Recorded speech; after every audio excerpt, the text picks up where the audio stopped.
네, 반갑습니다. 이렇게 추운 겨울에 눈도 많이 오고 한파에 먼 길을 찾아오신 분들, 23년도에 경매에서 내가 재테크의 어떤 희망을 찾아보고자 오신 걸로 알고 있습니다. 제가 생각했을 때에 제가 2016년도 이후로 경매 투자와 강의를 진행을 했었는데요. 지금처럼 경매가 정말 누가 해도 수익을 낼 수 있는가라는 생각을 했을 때 그렇다라는 생각이 들었던 적이 없는 것 같습니다. 자, 강남 아파트 누구나 노력으로 갈 수 있습니다. 자, 지금 제가 오늘 말씀드리는 거는요. 저는 법무법인 부동산 소송 전문 법무법인 열린에서 운영하고 있는 행꿈사닷컴 부원장입니다. 저희는 특수물건을 전문으로 하고 있지만 지금 이 시장에서는 일반 물건, 초보가 어느 누가 입찰을 해도 아무 하자가 없는 물건으로도 충분히 수익을 낼 수 있는 시장이라고 생각을 하고 있습니다. 자, 아프니까 아파트다 이런 얘기 들어보셨습니까? 아파트가 있는 사람도 힘들고 없는 사람도 힘든 시장이 지금입니다. 자, 지금 너의 원금은 이런 거 혹시 짤 보셨어요? 주식 투자 단톡방에 돌아다니는 짤입니다. 지금 가장 먼저 자산 시장에서 하락한 것이 바로 코인, 그다음에 코스피, 코스닥 다 하락을 하고 있습니다. 부동산도 하락을 하고 있습니다.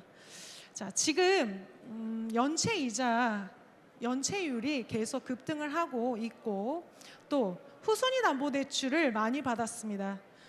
이게 아마 경매에서 물건으로 많이 나올 거라고 생각이 들고 있습니다. 자, 후순위 대출 경매 시나리오입니다. 1단계는 일단 전세 4억으로 갭 1억을 가지고 아파트를 산 거예요. 5억에. 그런데 5억짜리 아파트가 8억이 됐습니다. 그랬더니 이 담보 가치가 8억이 됐어요. 자, 후순위 대출은 아까 보셨지만 90%까지도 가능했던 거예요. 담보 가치에 비해서. 그래서 이 전세를 놔두고 후순위로 대출을 3억 정도를 받을 수가 있었습니다. 그래서 후순위 대출 3억을 받고 이 3억으로 재투자를 했던 거예요. 그래서 이 유동성이 계속 공급이 되면서 계속 올랐어요. 진짜 이게 올라? 하는 것까지 올랐습니다. 무슨 공시가격 1억이야, 썩상, 지방 곳곳까지 다 오르게 됐는데 이게 계속 이렇게 갔으면 괜찮은데 이 8억 하던 아파트가 6억으로 떨어진 거예요. 그럼 어떻게 돼요? 전세 4억, 후순위 대출 3억 해서 6억짜리 아파트의 채권이 7억이 있게 됩니다. 그럼 이거는 일반 매매로는 해결이 안 돼. 경매로밖에 해결이 되지 않습니다. 이게 지금 후순위 사업자 대출 광고예요. 엄청나게 많이 광고를 했고 제가 아는 많은 투자자들이 이렇게 투자를 했습니다. 자, 저금리 상승장, 풀 레버리지 후폭풍으로 보유세, 그 다음에 매수세 실종, 역전세, 금리 인상, 매매가 하락, 이게 이 투자자들을 다 짓누르고 있는데 이것이 매매로 해결이 안 되니까 경매로 나오게 됩니다. 자, 지금 연체율이 시작이 됐다라고 하는데 이 연체가 시작이 되면 3개월 있다가 기한의 이익 상실로 경매 절차가 시작이 됩니다. 그러면 이 기한의 이익 상실로 경매가 시작이 된 게 6개월에서 1년 정도 있으면 경매 정보지에 매물로 뜨게 돼요.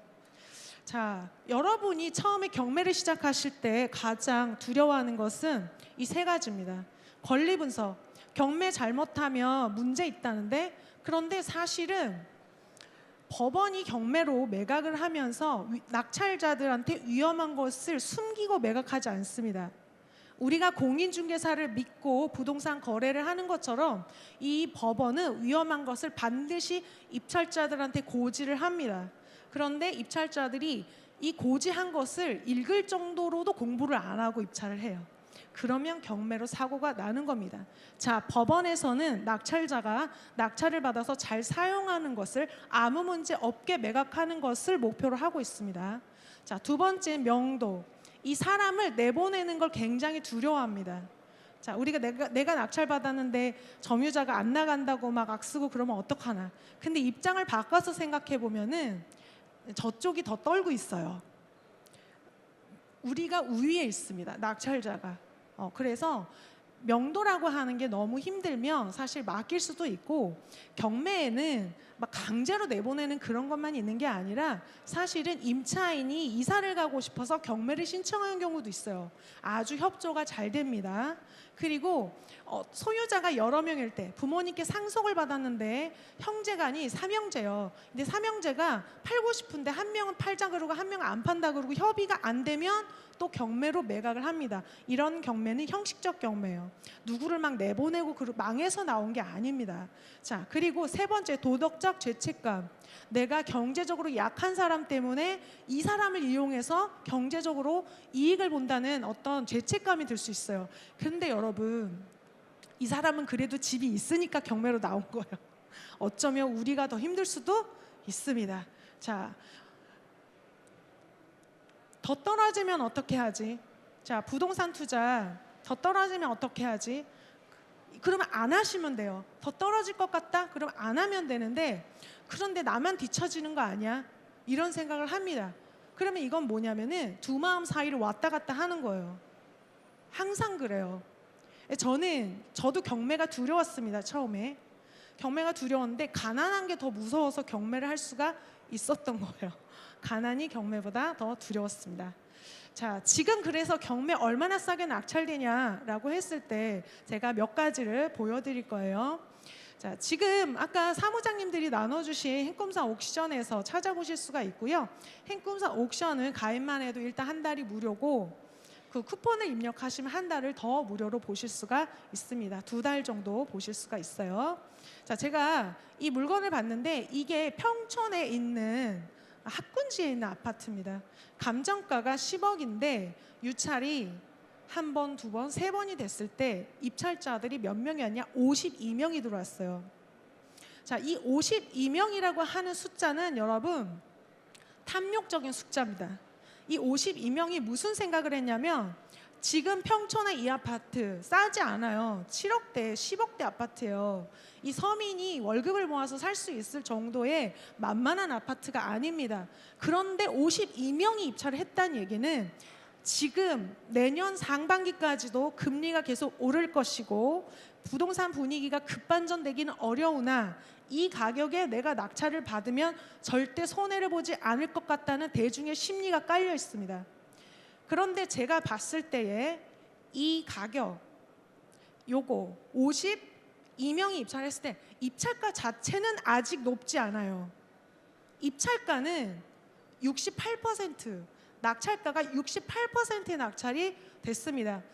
아직은 바닥이 확인이 되지 않았고 금리가 더 오를 수 있다는 생각이 있기 때문에 사람들이 입찰가를 쓸 때 보수적으로 씁니다. 근데 내가 편하게 입찰하면 남도 편하게 입찰하는 거예요. 바닥이 딱 짚어지고 금리가 어느 정도 오르다가 이제는 그만 오른데 라는 사인이 생기는 순간 바로 입찰가가 높아질 거라고 생각을 하고 있어요. 과거에 그랬고요. 자, 이거 시세가 얼마냐면은 지금 경남 아파트 제가 시세를 최저가로 가장 낮은 순으로 나열을 했을 때 최저가가 10억 5천만 원부터 있습니다. 지금 분위기 안 좋아서 급매 많고 그렇다는데 10억 5천만 원부터 있어요. 자, 지금 호갱러너 그래프 패턴 보시면은 파란색 그래프가 매매가, 초록색이 전세가입니다. 파란색 그래프 많이 내려왔어요? 안 내려왔어요? 안 내려왔어요. 여기는 소유자들이 심리적으로 많이 밀리지 않았습니다. 그래서 많이 빠진 데는 지금 30% 정도 빠졌는데 입찰자들은 여기는 아직 실거래가 저가 거래가 안 됐지만 그래도 다른 데가 다 30% 빠졌으니까 30% 빠진 정도 금액에 낙찰을 받겠다 이거예요. 제가 생각할 땐. 자, 지금 안양 평촌은 비규제 지역이고 경매는 3층입니다.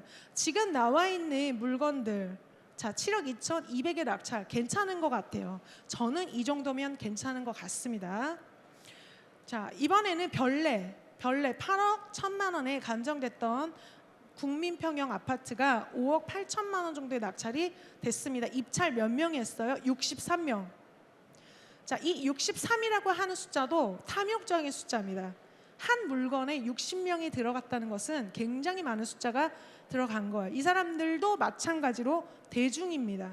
대중이 어떤 생각을 하냐?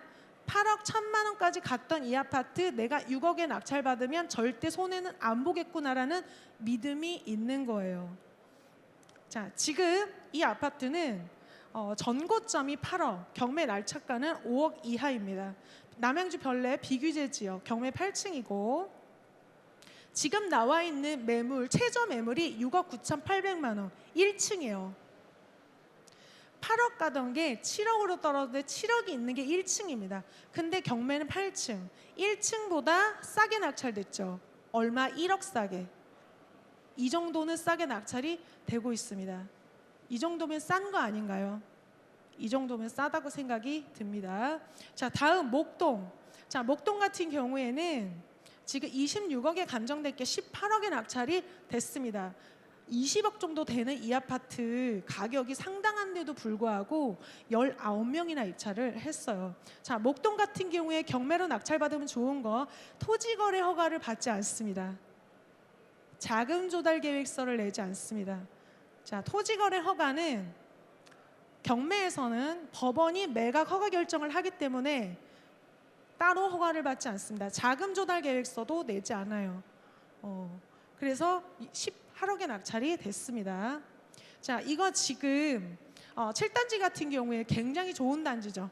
목동이 1단지부터 14단지까지 있는데 1단지에서 7단지가 조금 더 선호가 되잖아요. 그중에 7단지는 5호선 초역세권이에요. 그래서 이 단지 안에서도 가격 차이가 많이 나요. 이 지하철역에서 먼 단지와 가까운 단지, 이 단지는 지하철에서 가장 가까운 단지 2개 중에 2번째에 가까운 단지예요. 요 호수가. 자, 이게 지금 최저 매각 가격 아까 했을 때 18억에 낙찰됐는데 지금 그 동에는 27억의 매물이 있습니다. 그래서 낙찰이 많이 호가보다는 싸게 돼요. 자, 상식적으로 여러분, 내가 경매로 입찰할 건데 경매하면 어렵고 부담스럽고 엄두가 안 나고 입찰하면서 낙찰되면 어떡하나 걱정하면서 입찰하거든요, 항상. 자, 근데 이렇게 무서운 경매를 하면서 지금 네이버 매물에 있는 것보다 비싸게 입찰은 하지 않아요. 자, 그리고 제가 봤을 때 음마 아파트도 있는데 음마 아파트보다는 목동이 시세가 잘 버티고 있습니다. 자, 경매로 매각이 너무너무 싼 가격에 되면 소문난 잔치가 돼서 낙찰가가 오히려 높아진다. 라는 거. 자, 적당할 때 들어가야 됩니다. 타인의 욕망이 가격으로 반영되는 것이 경매예요. 남들이 얼마만큼의 대가를 치르겠는가가 가격으로 반영이 됩니다. 그래서 타인의 욕망이 가격이 되는 시장, 소문난 잔치에 입찰을 하면 너무 많이 유찰이 된 다음에 입찰을 하려고 하면 낙찰가가 높아집니다. 적당한 타이밍에 들어가줘야 오히려 경쟁이 없이 낙찰이 돼요. 자, 지금은 청약도 장담이 안 되는 시장이에요. 지금 장위가 20점대 청약 당첨자가 나왔어요. 자, 지금 급매물과 경공매 트리오 트랙이 아주 좋다라는 기사가 많아요. 그래서 경매에 관심이 굉장히 많습니다. 자, 이거는 저희 지인 사례예요. 자, 인창동에 있는 아파트 9억 2천에 감정된 게 6억 8천 정도에 한 명이 입찰했어요. 자, 70% 정도에는 경쟁이 없습니다. 경쟁이 없다. 6억, 5억 이상만 돼도 경쟁이 없습니다. 아까 그거는 유찰이 50%까지 돼서 그래요. 자, 이 위치는 구리 도매시장역 8호선 초역세권 예정지예요. 앞으로 개통을 할 예정입니다. 자, 8호선 같은 경우에는 이미 착공을 해서 완공 단계에 있어요. 내년에 개통을 할 예정이라고 하지만 조금 밀릴 수도 있겠죠. 근데 곧 개통을 할 것이다. 이게 9억 2천까지 거래가 됐었다가 거래가 없습니다. 지금 최저 가격 제일 낮은 순으로 했을 때 59제곱미터가 6억 7천, 84제곱미터가 7억 5천, 저층이라고 있으면 1층이라고 봐야 돼요, 여러분. 자, 저층인데 경매는 8층이고 6억 8천만 원의 낙찰. 제가 대출 얼마 받았나 봤더니 5억 4,300만 원. 이게 낙찰가의 80%예요. 그렇게 대출이 나왔습니다. 자, 그래서 현금 1억 4천으로 예전에 전고점 9억 2천까지 거래가 됐던 거를 낙찰을 받을 수가 있는 거예요. 자, 이거를 기사가 나갔던 사람들이 그럼 그 대출 언제 갚냐? 대출은 우리가 일을 해서 갚는 게 아니고 집을 팔면 집이 갚는 겁니다. 그렇죠? 그리고 이자를 5억 정도 되는 거, 디딤돌 대출 이런 거, 보금자리 이런 걸로 했을 때 계산해 보면은 한 달에 200, 300만 원 정도. 만약에 이걸 월세로 놓으면 임차인이 그걸 또 내겠죠. 자, 인창자 A, 인창 이편한 세상. 자, 일반 매물 호가가 9억, 저층 급매 호가가 7억 5천, 경매 낙찰 6억 8천. 저층보다 싸게 낙찰이 됩니다. 자, 7천만 원, 저층보다 7천, 일반 매물보다는 1억 이상. 여러분 1억을 모으려고 하면 우리 얼마나 모아야 돼요? 보일러도 안 떼고 외식도 안 하고 김밥만 먹고 1년에 얼마 저축을 하십니까? 저는 1억이라고 하는 돈을 저축으로 모아본 적이 없어요. 엄청나게 큰 돈입니다.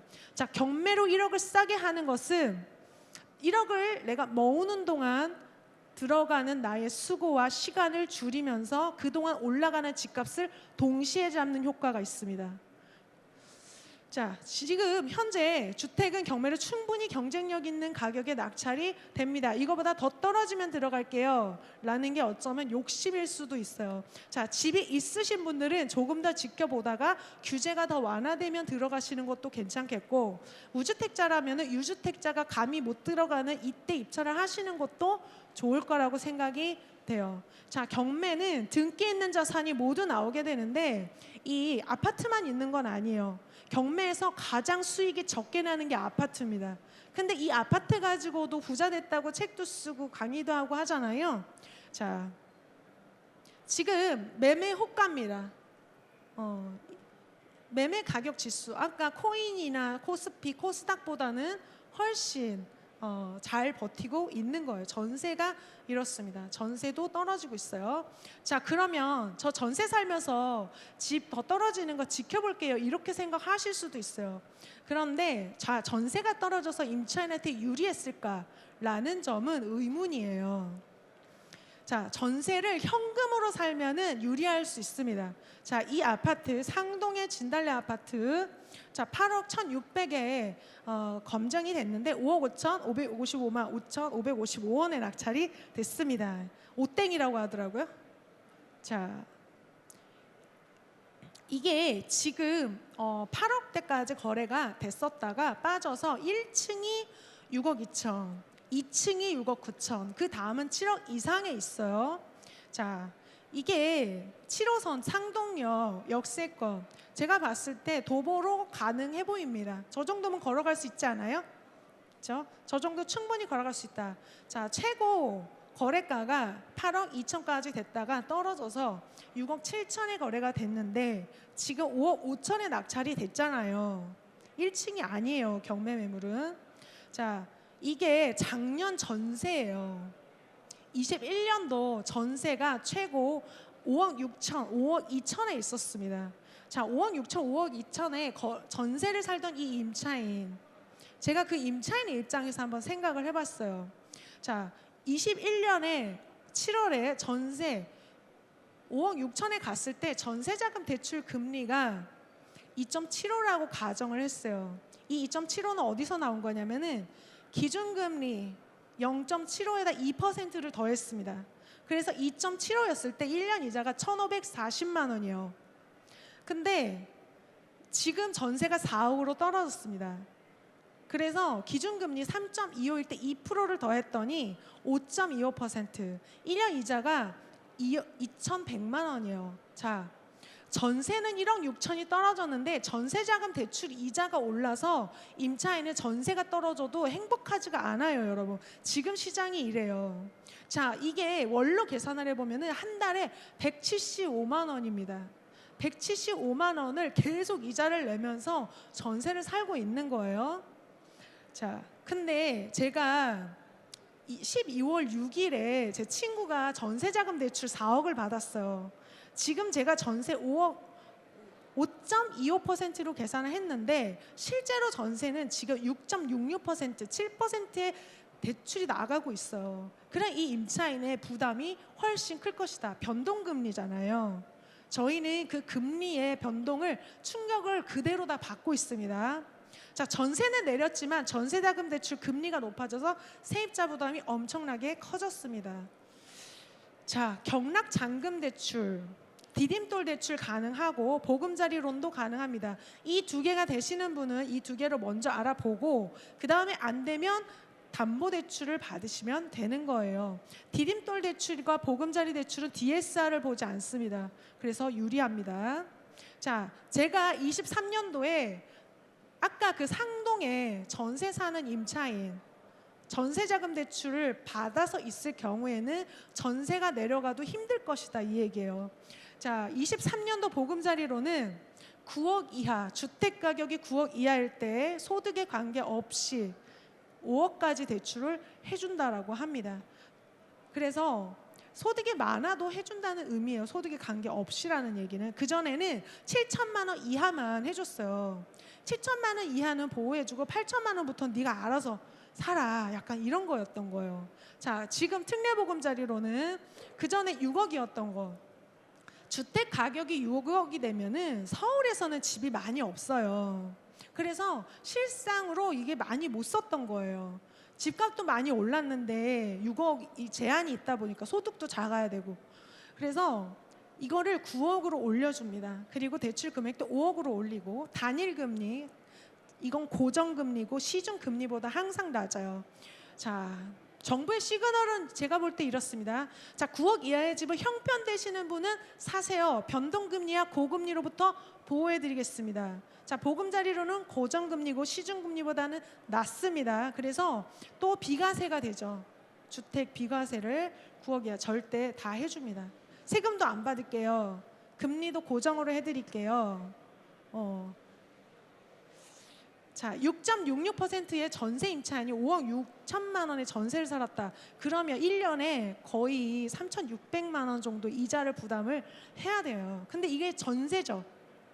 전세는 자산이 아닙니다. 자산은 재물자, 그 다음에 나을산, 재물을 낳아야지 자산인데 얘는 자산을 낳지를 않아요. 자, 경매로 낙찰을 5억 5,555만 너네 받았다고 생각을 해볼게요. 어때요? 지금 안심대출 같은 경우에 현재 금리가 3.8%에서 4%예요. 고정금리입니다. 그리고 이게 만약에 연말에 올라갈 수가 있는데 내년에 올라갈 경우에도 4점 중반을 예상을 하고 있어요. 전세자금 대출 지금 금리 6.6%보다 낮다는 얘기예요. 자, 그리고 집을 낙찰을 받으면 이건 자산이죠. 작년에 전세 5억 6천이었던 게 내가 5억 5천에 낙찰을 받았을 때 손해를 볼 것인가? 제가 생각했을 때는 전세자금 대출로 있는 임차인이 전세가 정도의 낙찰을 받으면 행복할 것 같습니다. 어차피 대출이 있다면. 만약에 대출 없이 내가 전세 살았다. 그럼 대출 없이 살 수가 있는 거예요. 더 좋은 걸 살 수도 있는 거겠죠? 자, 전고점 8억 2천까지 갔던 게 이 지금 비정상적으로 떨어진 게 얼마나 빠르게 회복을 할 것인가 라는 이야기예요. 자, 아파트 가격이 떨어지고 금리가 올랐는데 그래도 전세가 낮지 않을까요? 자, 같은 아파트 21년도 자, 대출로 있는 임차인이라면 제 생각에 전세가 이하의 경매로 낙찰받는 것이 훨씬 더 낫다. 첫 번째, 내 집을 마련했다는 거. 두 번째, 전세자금 대출 금리보다 담보대출, 안심대출 금리가 더 낮다는 거예요. 훨씬 유리합니다. 자, 무주택자가 특례보금자리론을 소득의 가용 범위에서 고정금리로 대출을 싸게 받으면 전세보다 낮습니다. 월세보다 낮고요. 아까 그 상동 진랄레마을 아파트는 마지막 월세가 3천에 150이었었어요. 그리고 그 뒤로 전세 매물이 없습니다. 자, 리스크를 해지할 수 있습니다. 자, 집값이 하락할 수 있다. 그거는 내가 싸게 받으면 되는 거예요. 금리 인상, 금리가 오를 수 있다. 금리가 오르는 건 내가 고정금리로 받으면 되는 겁니다. 지금 고정금리로. 우리가 내년 부동산 전망 어떻게 하십니까? 라고 했을 때 내년에 부동산이 상반기까지도 올라갈 것 같지는 않아요. 더 떨어질 수도 있습니다. 근데 그건 통계고 평균이에요. 평균은 떨어질 수가 있는데 상동 진달래 마을이 지금 호가보다 떨어질 수 있는데 내가 5억 5천에 낙찰받으면 그거보다 더 떨어지겠느냐는 거예요. 그거는 아닐 것 같다는 생각을 아까 경매로 입찰한 60 몇 명이 하는 겁니다. 그거보다 더 떨어질 것 같진 않다. 자, 지금 분위기가 좋지가 않아서 내년에 떨어질 수 있지만 내가 낙찰받은 그 가격보다는 떨어지지 않을 것 같다라는 생각을 사람들이 하고 있습니다. 이런 사람들이 많아지고 만약에 시장의 리스크가 점점 줄어들어서 누가 봐도 이 정도의 탄탄한 가격이 유지가 된다면 지금은 어때? 땅이 흐물흐물해요. 막 흐물흐물해서 이게 바닥인지 아닌지 잘 모르겠어요. 늪 같은 시장이에요. 자, 지금 신반포 아파트가 낙찰이 됐습니다. 29억에 20년도에 감정이 됐었는데 이게 41억에 낙찰이 됐었어요. 이택 입찰자는 거의 보증금 3억으로 입찰을 했었어요. 근데 잔금을 못 냈습니다. 잔금을 안 낸 거예요. 이때 당시에는 대출이 나오지 않았어요. 자, 15억 이상 대출이 나오지 않았기 때문에 이 입찰자는 41억 현금이 있었던 거예요. 취득세까지 포함하면은 45억 이상 현금이 있었던 겁니다. 근데 잔금을 포기했어요. 왜냐하면 이때 당시에는 신반포 재건축 아파트 평당 가격이 1억을 했었어요. 34평이 35억 정도 했었거든요. 그래서 내가 평당 이거 45평이니까 전용 면적이 45평 41평이니까 45평형을 내가 41억에 받으면 괜찮은 거지 라고 생각을 하고 했는데 뒤통수가 서늘한 거예요. 왜냐하면 나만 입찰을 했어. 41억에. 지금 최저 매각 가격이 29억인데 나만 입찰을 한 거예요. 보니까 주변에 물어보니까 미쳤냐고, 왜 그 가격에 샀냐고, 그래가지고 잔금을 못 내신 거예요. 자, 법원 경매에서 낙찰을 받고 잔금을 안 내면 계약 파기처럼 돼요. 우리가 계약을 했는데 약속한 날 잔금을 안 내면 계약 파기가 되니까 보증금 못 받죠. 계약금 못 받잖아요. 그것처럼 보증금을 안 줘요. 3억을 포기하고 미납을 하신 거예요. 자, 신반포 아파트 내년에 오를까요? 그럼 내년에 안 오를 수도 있습니다. 근데 이분은 낙찰을 얼마에 받았어요? 25억에 받았습니다. 이번에 받으신 분은 25억에 받았어요. 자, 전문가들한테 내년 신반포 아파트 올라갈까요? 아니요, 떨어질 것 같습니다. 그렇지만 41평을 25억에 낙찰받으면 그것은 수익을 10억 이상을 그냥 바로 내는 수익이라고 생각을 해요. 자, 신반포 아파트 34평이 32억 8천만 원을 했었던 거예요. 근데 지금 41평을 25억에 낙찰됐잖아요. 위치가 어디냐면 고속터미널 바로 앞에 있는 재건축 아파트예요. 원메일리 동생 정도 되는 것 같습니다. 자, 강남 재건축 아파트 신반포 4차 34평 일반 매매 마지막 실거래가 22년 3월에 32억 7천만 원, 당시에 대출이 불가했고 평당 9,600만 원이었는데 지금 45평형 경매로 41억에 낙찰이 됐다가 낙찰된 사람이 잔금을 포기해서 25억 7천만 원 정도에 낙찰이 됐다. 지금은 대출도 돼요. 15억 이상 LTV 50%로 대출을 해주잖아요. 자, 현금 40억 있었던 강남 아파트가 이제는 대출도 되고 25억에 낙찰이 되는 겁니다. 그래서 좀 자극적으로 강남 아파트 경매를 내년엔 잡을 수 있다. 순자산이 지금 막 폭등장에 많이 올라서 주택이 많으셨던 분들은 뭐 10몇억 정도 있으신 분들은 많아요. 근데 강남이 대출도 안 나오지, 토지거래 허가에 뭐 반포는 그렇지 않지만 아까 목동만 해도 거래가 쉽지가 않거든요. 자, 지금 그러면 매물이 어떠냐? 지금 낮은 가격 순으로 봤을 때 96제곱미터 23억. 자, 같은 평수는 호가가 35억이에요.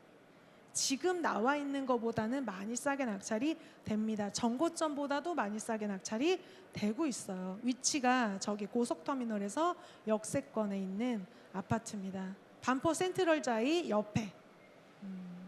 자, 23년도는 준비된 자에게 경매로 기회가 옵니다. 준비는 미리 하는 거지 상황이 벌어진 다음에 하면 늦어요, 여러분. 꼭 버스 문 열리면 막 내린다고 헤집고 나가는 사람이 있잖아요. 자, 순자산이 10억 이상일 때 경매로 강남 진입이 가능할 것 같다. 자, 10억 이상이면 종부세를 고려한 투자를 하셔야 됩니다. 그리고 토지거래허가 자금조달세 계획서를 내지 않는다. 대치동 이런데요.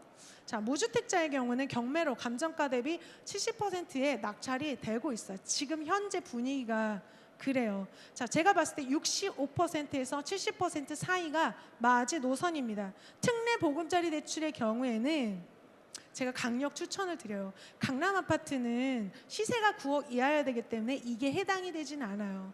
그렇지만 집이 없으신 분들은 9억 이하 대출 5억까지 특례 보금자리로 만약에 낙찰이 돼서 잔금을 낸다면 전세 사는 것보다는 더 안전할 수 있다라는 생각이 들어요.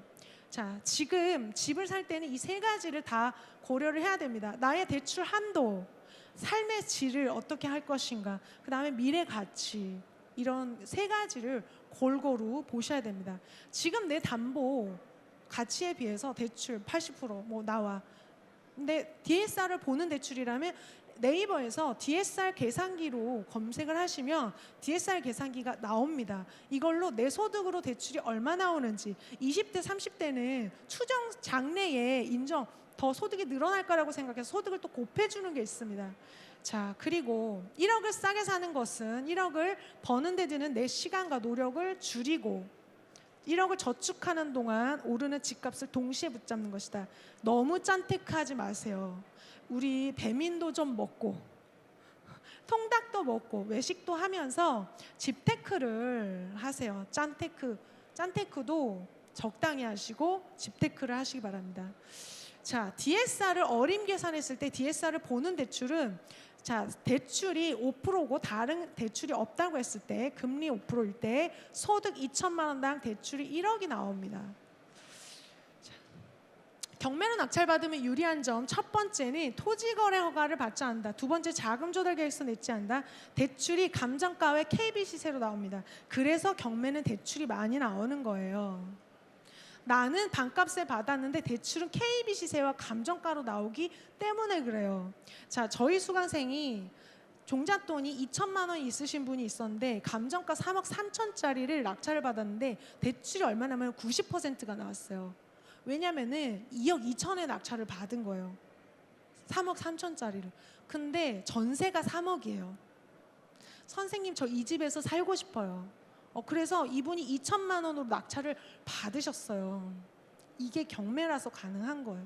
왜냐하면 경매는 KB 시세와 감정가로 대출이 나오는데 원래 LTV 70%인데 내가 66%에 받으면 대출이 90%가 나오는 거예요. 그렇다고 집값보다 더 많이 해줄 수는 없잖아요.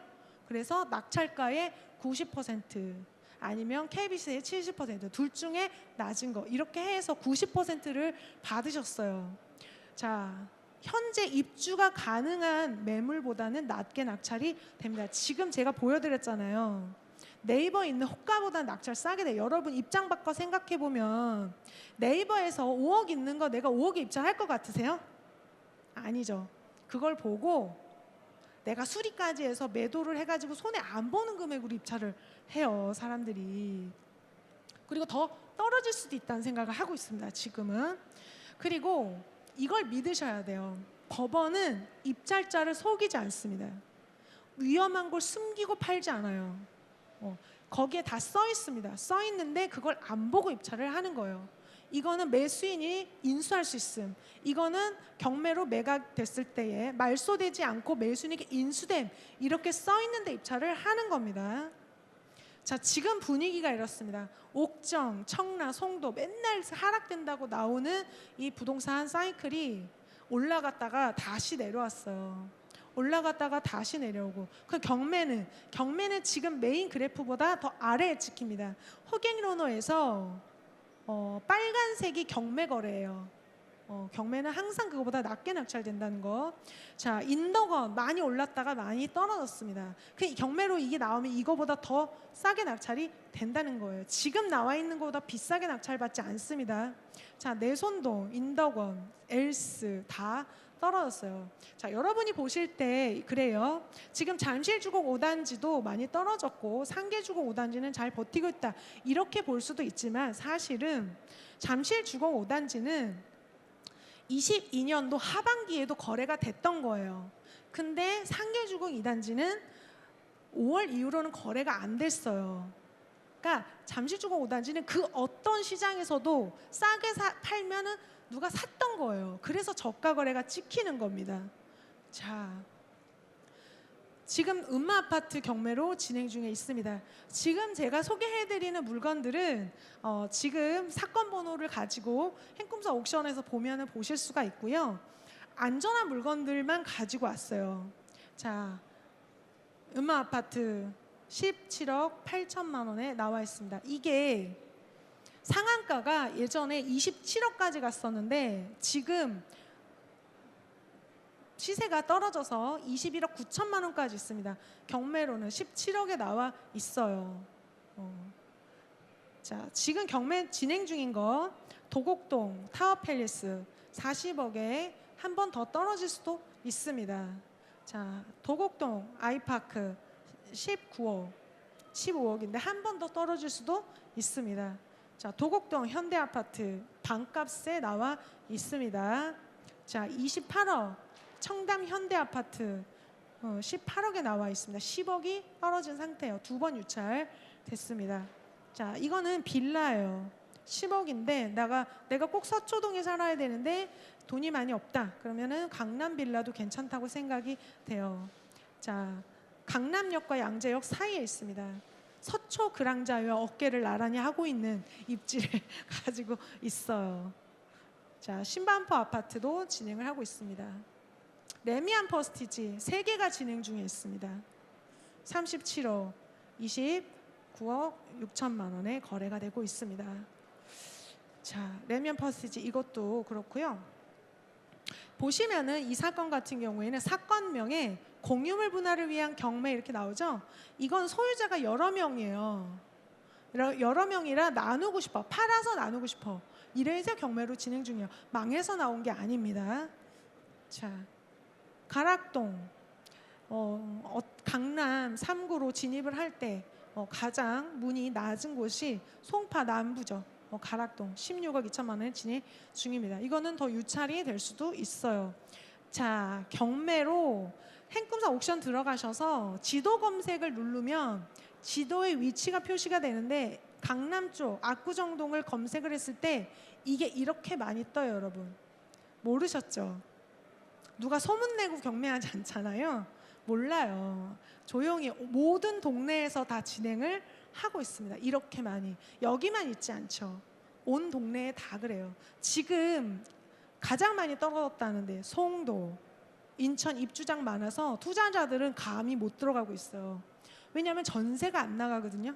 근데 만약에 이럴 때 내가 7호선 역세권 이런 아파트 서울 출퇴근 가능한 1호선 역세권 이런 거 낙찰 받으시면은 더 싸게 받을 수 있는 방법이 없지 않나 싶습니다. 지금 인플레이션 때문에 인플레이션이 있는데 집값만 내려갈 거라고 하십니까?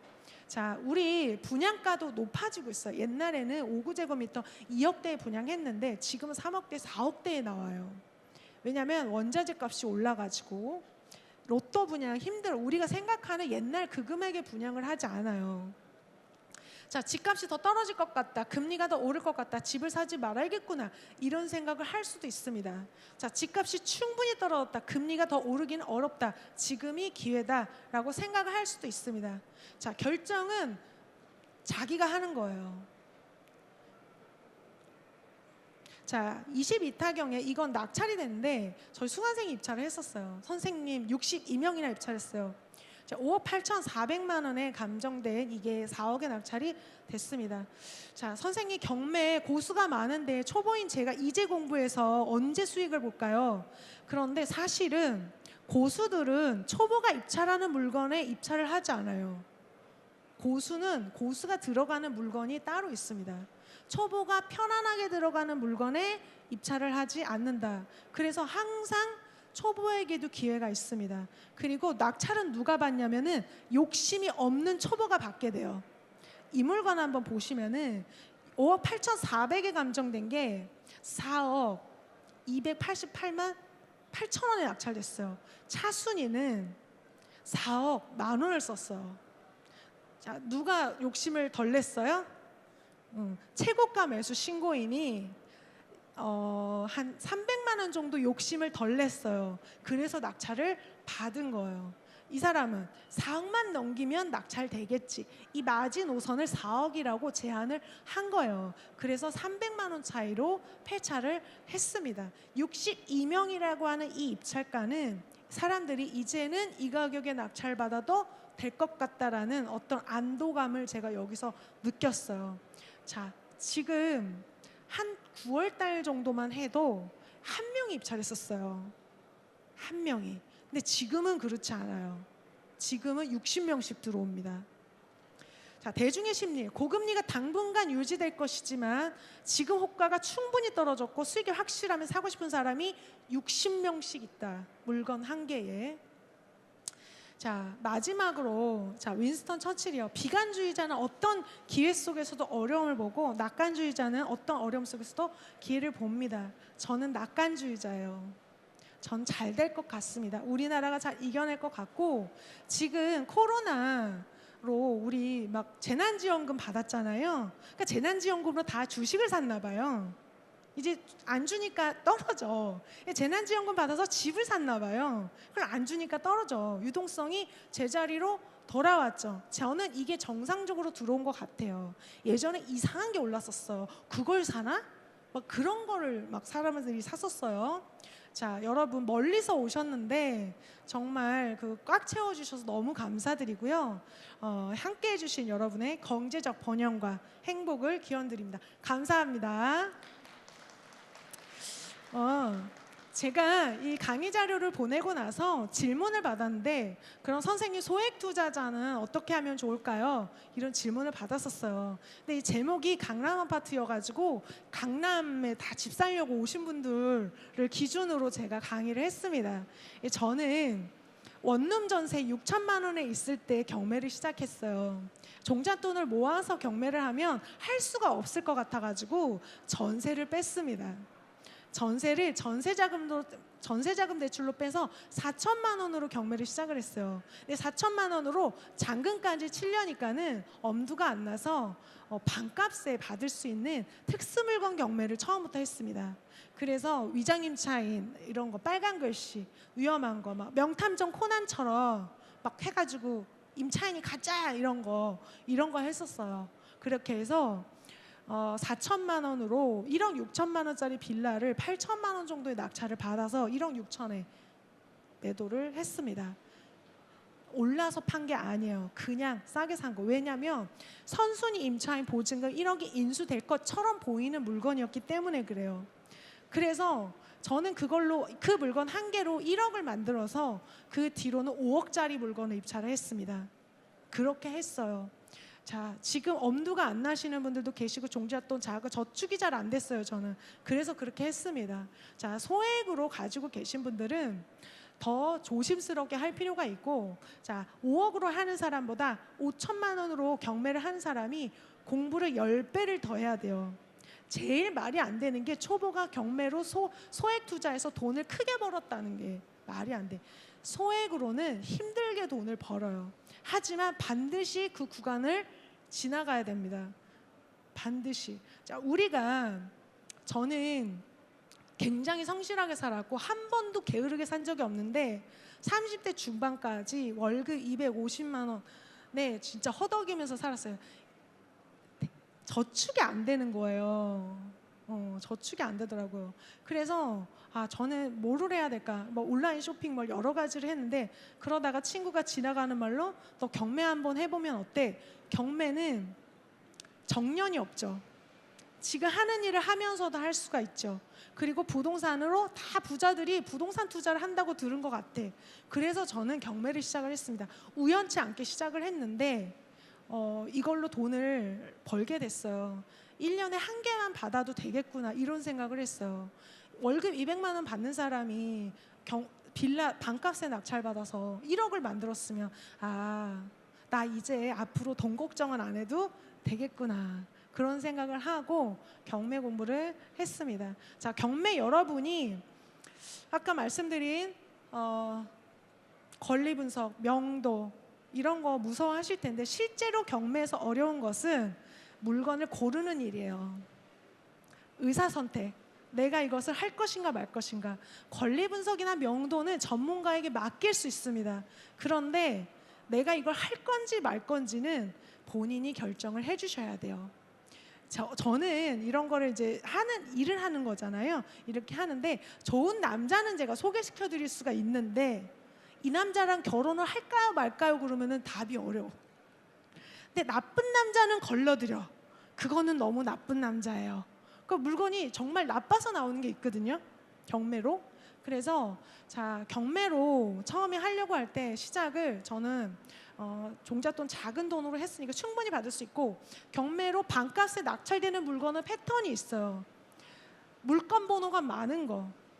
한 통으로 다 나오는 거 있잖아요. 자, 제주도에 타운하우스가 경매로 나왔는데 한 동이 다 나왔어. 1번부터 24번까지. 그래서 낙찰이 1억 8천에 됐어요. 감정가 3억 8천짜리가. 그런 건 싸게 낙찰이 됩니다. 대출 80%를 받는다고 했을 때 내 돈이 5천만 원이 안 될 것이다 라는 생각이에요.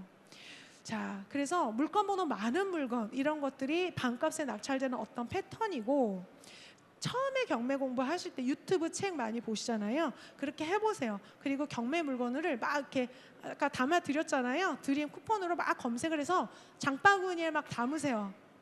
막 담아서 얼마에 낙찰되는지 지켜보세요. 그래서 내 생각보다 싸게 낙찰되는 것 같으면 그때 경매를 시작을 해보셔도 될 것 같습니다. 네, 오늘 강연 마치겠습니다. 감사합니다. 네, 먼 길 와주셔서 감사합니다, 여러분. 많은 자리에 모시지 못해서 정말 죄송합니다. 감사합니다, 여러분. 네, 좋은 강의 들려주셨고요. 계속해서 Q&A 질문이 하나 더 있는데 그래요? 어떻게? 네네네. 네, 질문 한 가지만 네. 그러면 더 이어가 보도록 하겠습니다. 요즘 또 두세 차례 유찰되는 경우가 많다고 네. 합니다. 작년처럼 부동산 상승기였을 때도 유찰이 됐었는지라는 질문이 들어와 있거든요. 네. 작년에 아까 보셨지만은 작년까지 갈 필요가 없고 아까 신반포 아파트 예시를 보시면은 감정평가 29억짜리가 유찰 없이 40억에 낙찰이 됐어요. 작년에는 감정가 시점 대비 6개월 지나서 경매를 하면 그때보다 시세가 올라 있어서 더 높게 낙찰이 됐습니다. 유찰이 한 번도 안 되고 낙찰된 적이 있었고요. 어쩌다가 한 번 유찰이 된 적이 있었지만 두 번씩 유찰된 건 제가 처음 봐요. 제가 경매를 2016년도부터 했는데 2016년도 이후로 두 번씩 유찰되는 거는 지금 처음 봤습니다. 그래서 상승기에는 그렇게 유찰이 되지 않았었습니다. 네, 상승기에는 유찰이 없었다라는 설명해 주셨습니다. 자, 오늘 집값이 떨어지는 이 하락장 이 시기에도 오히려 기회를 잡을 수 있게 많은 도움을 주시고 또 여기 오신 여러분들께 희망을 주신 강연해 주신 이소라 대표님께 여러분 큰 박수 부탁드리겠습니다. 좋은 강연 감사드립니다.